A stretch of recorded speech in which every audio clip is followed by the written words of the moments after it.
Hello and good morning everybody, welcome to another video. Today I'm going to show you exactly how I pick and pack all of these BrickLink orders that you guys seem to be making from these videos. So let's get to it. Okay, so let me just tell you something just quickly.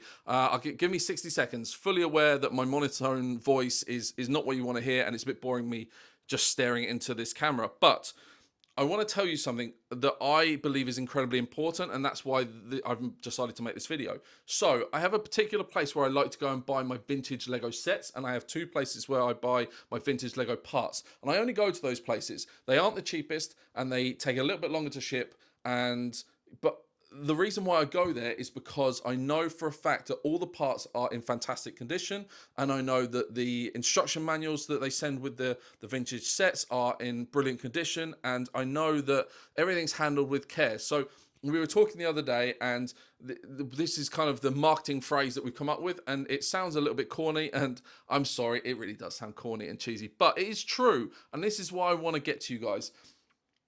We want you to purchase with confidence, to know that we will ship with care, because everything we do from our side is done with care and love for the Lego sets, for the vintage Lego sets. I think it's so important for us to get that over to you guys. And once you hear that from us, and then you receive your set and you open it and you think, wow, this is packed really well, I'm really pleased with this. That is what we want from you. And then you build the set and all the pieces are there and they're all clean, and you're just happy with the situation, and that is what we want, and that is what we promise. So today we've got Aaron from Montana's order. He's ordered the Imperial flagship. It's a 2,000 krona set, so it's a couple $100. It's a vintage set from the early 90s, late 80s, 89, I can't remember. Anyway, it's best part of 35-40 years old, and it looks like it's in brand new condition. The instruction manual is in great condition. The parts, I have personally cleaned and picked them all myself. I know they're in great condition. So I'm just going to show you that we are going to pack with care, so you guys know that you can purchase with confidence. Easy as, oh my goodness. It just sounds awful coming out of the mouth, but it's so true. Anyway, right, let's get to it. Okay, first things first. We've got to find the sets. I think,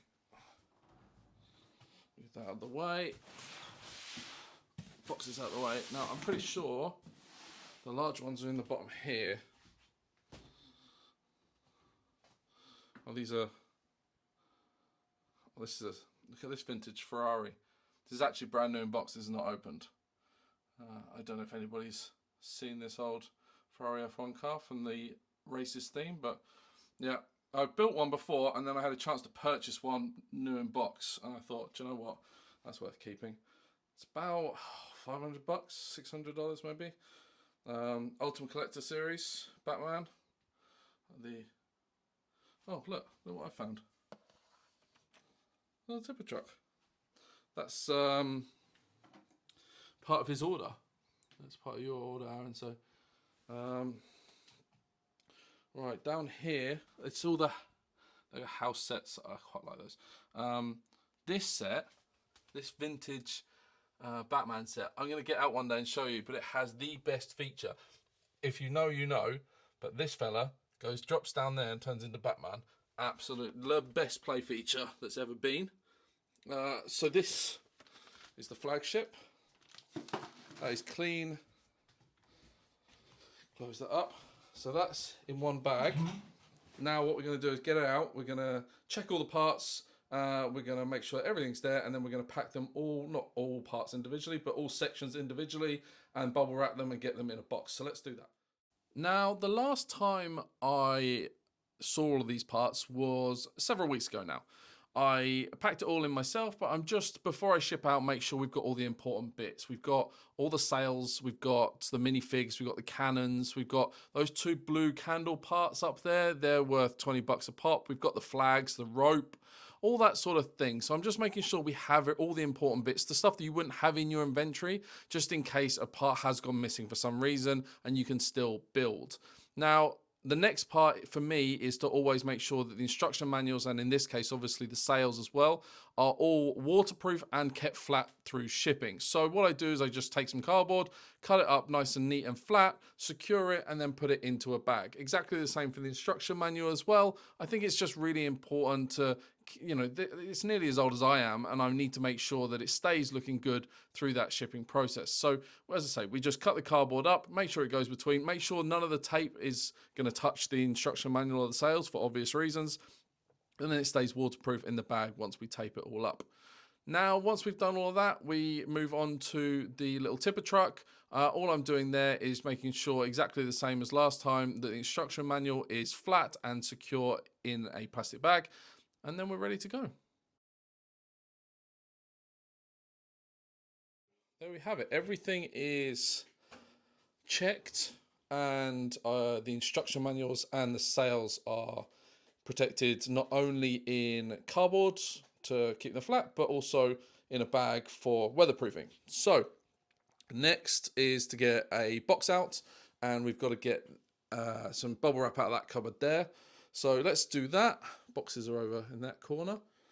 So let's do that, and we'll start boxing this up ready for Aaron in Montana. First things first, always get out way too much packing material.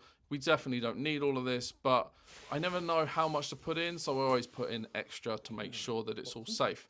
Not sure why I grabbed all of the boxes. I don't need them, so they should all go back. Well done, Lewis. And then we'll make sure that we grab just the single one that we actually need, stick it on top of the table, and then we can move the table back into position. Now we're in position, let's clear everything off, and we've got a way of space to make a box. So the box is nice and easy. It's from IKEA. It doesn't cost an awful lot, but I think they're perfect size to ship good Lego sets. I always make sure we triple wrap the bottom in bubble wrap, and then essentially just wrap each of the individual bags in bubble wrap to make sure that, again, it's double, triple, and quadruple protected. Now, once the tipper truck's in, we put the instructions in, we put another layer of triple bubble wrap on top, and then squeeze the top down nice and tight and tape it down. Now, the idea is to tape everything as much as we can, just to make sure it's secure, and then we can move on to printing the shipping labels. Nice and easy, job done. So all I do is we'll plug the label printer into the side of the laptop. We'll take the address of Aaron and we'll stick it on here. I'm going to blur this out so you won't be able to see this. And then hopefully we should have a connection shortly. And we'll print. And that label goes on the box and we are good to go. And there we have it. That is label on, although I am going to hide the gentleman's address. It is packed, completely ready to go. It should be relatively, it is a cardboard box, but everything inside is protected and waterproofed and packed safely. You can pretty much shake this box up and down all you want, and you're probably going to get zero damage. It's probably going to get thrown about quite a bit between here in Sweden and the US, but next thing, let's go down to the post office and see if we can post this up this morning. And there we have it, just like that. Apologies for the audio. I didn't bother bringing any of the microphones out to ship the order, but the order is now shipped. I have the confirmation and the receipts and stuff. I have an email coming, which I'm going to send to Aaron. I won't bore you guys with any of that, but that will have all the tracking information, so he will know how and when the package is going to get to him. But hopefully you understand where our passion for vintage Lego comes from, and making sure that we ship it with care and that it's all, you know, it's all just in good condition. It's so important that these things turn up in the right way and looking good, and the way that we would always want to receive it, I'll make sure that we always send it that way as well. Anyway, for now, thank you so much for watching this video. If you like the content, please consider subscribing. We are going to put out a space video for some vintage sets that we have managed to pick over the next couple of days. So if you are interested in that, hit the subscribe and make sure you hit the notification bell. That will make sure that you're aware of when that video comes live onto YouTube. If you're not interested in any of that, hitting a like button would really help. It makes sure that other people can find us. And if you don't want to do anything like that, that's absolutely fine. I love you either way. You take care, have a great rest of the week, and we will catch up one day soon, I'm sure. Take care. Bye-bye.